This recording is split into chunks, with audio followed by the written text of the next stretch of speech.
In this video, we're going to talk about expressive art therapy.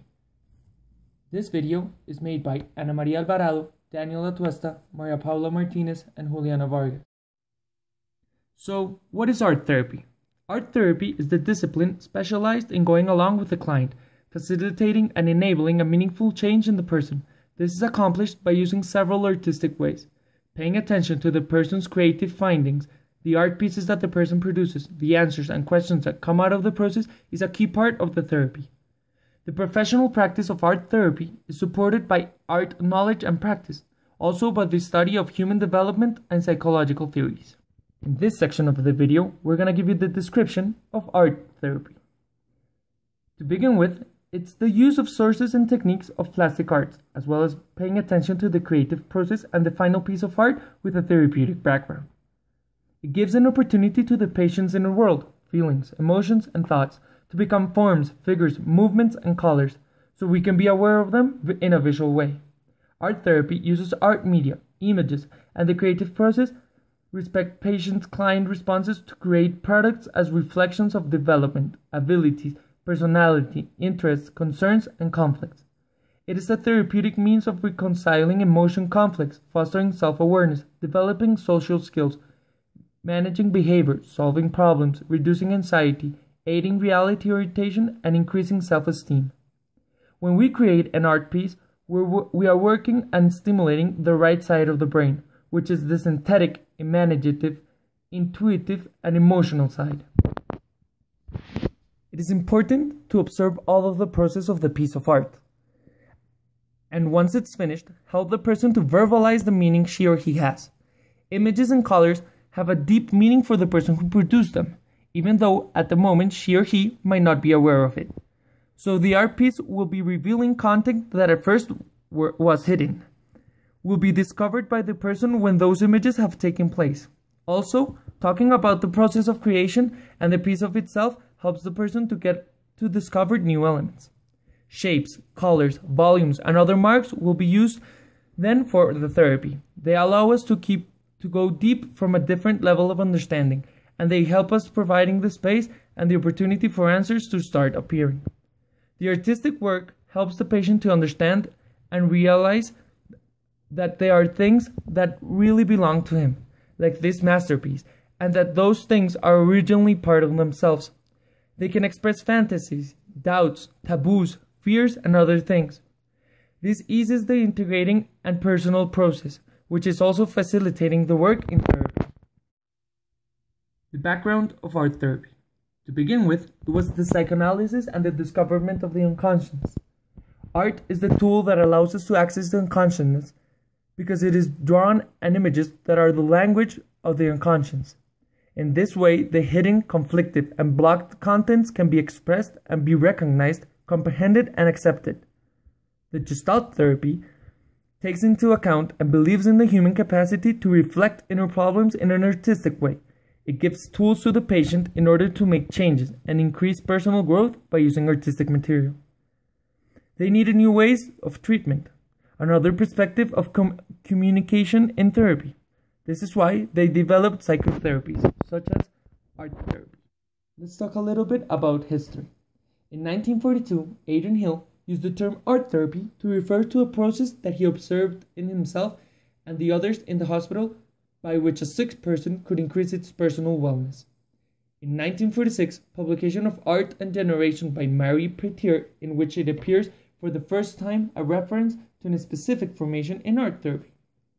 It was in 1947 when the publication of Free Art Expression of Behavior Disturbed Children as a Means of Diagnosis and Therapy by Margaret Numbering came out. She used the artistic process in a systematic way in her job as psychoanalyst.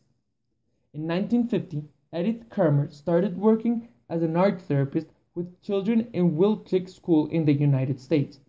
Even though she was a psychoanalyst, her work was distant from her psychoanalytic basis. It was based more on the pure artistic practice. So, what are some of the advantages of art therapy? To start with, it develops interpersonal skills. It helps to solve issues, manages behavior, reduces stress, strengthens self-esteem, and self-knowledge. Also, it is a non-verbal therapy. Catharsis process occurs. Protection, integration of opposites, diminishing defensive attitude, integration of outer and inner world, permanence of the piece of art, great experience in which the patient feels very motivated, and it also lowers the anxiety. It eases the direct expression of inner aspects of the person. Easy, quick, and deep way of communication. Better way of expression, images rather than words. It takes into account and believes in the human capacity to reflect inner problems in an artistic way. When the patient starts to discover the piece of art, it facilitates the inner contact and new discoveries. Image, unlike words, are attached to emotions. Saves space and restraint, respects and accompany. Some of you might be wondering what are the objectives of art therapy. Well, its main objective is to support the individual in its development process using art expression as an alternative channel of expression. This can only be accomplished by using the following. Given an active space of listening and sharing, increasing the creativity capacity, respect and allowed to increase freedom of expression, ease the process of self-knowledge and reflection, strengthen and reaffirm the identity and self-esteem, promote the coherent integration of outside and inside stimulus, diminishing the anxiety. Apply and explore the techniques and artistic processes that from a therapeutic point of view, enabling the awareness of feelings and emotions. Stimulate the communication, improve the relationship with the environment and with others, improve the decision-making and frustrating tolerance, increasing the autonomy. Improve the uptake of limits and start to overcome strategies. Generate pictures that remain and allow a later analysis of the pieces done by the individual. Before we end this video, we want to tell you in which psychopathologies or pathologies art therapy is frequently used. Well, to begin with, in difficulties in motor and social adaptation skill, sensory and physical problems, psychological alterations, psychopathologies, Down syndrome, autism, Alzheimer's, eating habits, self-esteem, and addictions, anxiety, depression, emotional instability, stress management, and strengthening of self-esteem.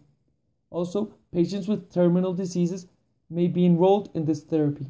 Social issues, domestic violence, child issues, angry teens, refugees, immigrants, and prisoners can also enroll in this therapy.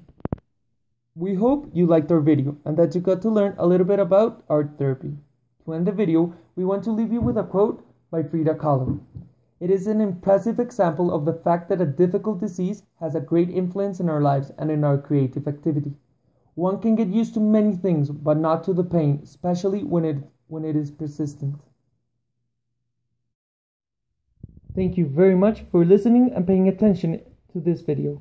If you like the video, don't be shy to share with friends or family members so they can also learn about art therapy.